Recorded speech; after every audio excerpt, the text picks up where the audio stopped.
And അതുപോലെ തന്നെ ഇപ്പം ചേച്ചി ഇപ്പോൾ റീസെൻ്റായിട്ട് നമ്മളൊക്കെ ന്യൂസിൽ ഒക്കെ കണ്ട് നമ്മളൊക്കെ ഭയങ്കര വിഷമത്തോടെ കേട്ടിരുന്ന ന്യൂസാണ് ഷിംജിത്ത്, അതുപോലെ തന്നെ ദീപക് എന്ന് പറഞ്ഞ ചേട്ടൻ്റെ ആ ഒരു മരണം. സോഷ്യൽ മീഡിയ റീച്ചിന് വേണ്ടിയിട്ട് കൂടുതൽ ആൾക്കാർ അത് യൂസ് ചെയ്യുന്നുണ്ടായിരുന്നു. അപ്പോൾ ആ ഒരു സമയത്തും ചേച്ചി മെൻസ് കമ്മീഷന് വേണം എന്നുള്ള ഒരു രീതിയിൽ സപ്പോർട്ട് ചെയ്തിട്ട് പറഞ്ഞിട്ടുണ്ടായിരുന്നു. അത് പറയാനുള്ള റീസൺ എന്തായിരുന്നു?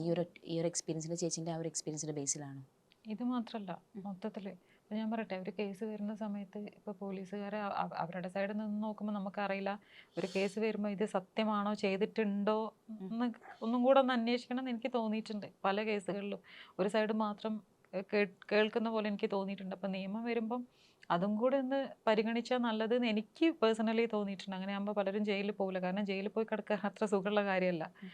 അതുവരെ മര്യാദയ്ക്ക് ജീവിച്ചിരുന്ന നല്ല ഫാമിലിയും കാര്യങ്ങളും അവരൊക്കെ നമ്മുടെ നാട്ടിൽ പറയില്ല, നാറിപ്പോകുന്ന കുടുംബം മൊത്തം എന്ന് പറയില്ലേ. ജയിലിൽ കിടന്ന പേര് അങ്ങനെ തന്നെയാണ്. ചെയ്തോ ഇല്ലയെന്നൊക്കെ പിന്നീടല്ലേ. അപ്പം ഇതുപോലെ വന്നു കഴിഞ്ഞാൽ ആ സൈഡും കൂടെ അന്വേഷിക്കണം എന്നുള്ളൊരു തോന്നൽ. കാരണം ഞാൻ അനുഭവിച്ചപ്പോൾ എനിക്ക് തോന്നിയിട്ടുണ്ടായിരുന്നു, ഒന്നുകൂടെ കറക്റ്റ് അന്വേഷിച്ചിട്ട് തെറ്റ് ചെയ്തിട്ടുണ്ടോ എന്നുള്ളത്. അങ്ങനെ എനിക്ക് തോന്നിയിട്ടുണ്ട്. അപ്പം എന്താ ഓക്കെ, ഇപ്പം ചേട്ടൻ അഗെയിൻസ്റ്റ് ഇങ്ങനെ ഒരു പ്രശ്നം വന്നില്ലെങ്കിൽ ചേച്ചി മെൻസ് കമ്മീഷൻ വേണമെന്നുള്ളൊരു വാദമായിട്ട് വരുമായിരുന്നു?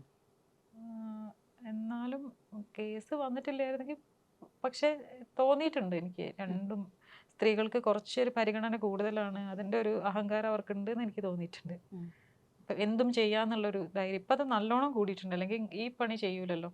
എന്നിട്ട് അവർക്ക് എന്തെങ്കിലും കൂസലുണ്ടോ? ഒരാളുടെ ജീവൻ പോയിട്ട് എന്തെങ്കിലും. നമ്മളൊക്കെ ആണെങ്കിലോ നമ്മൾ ചെയ്യൂല, അത് വേറെ കാര്യം.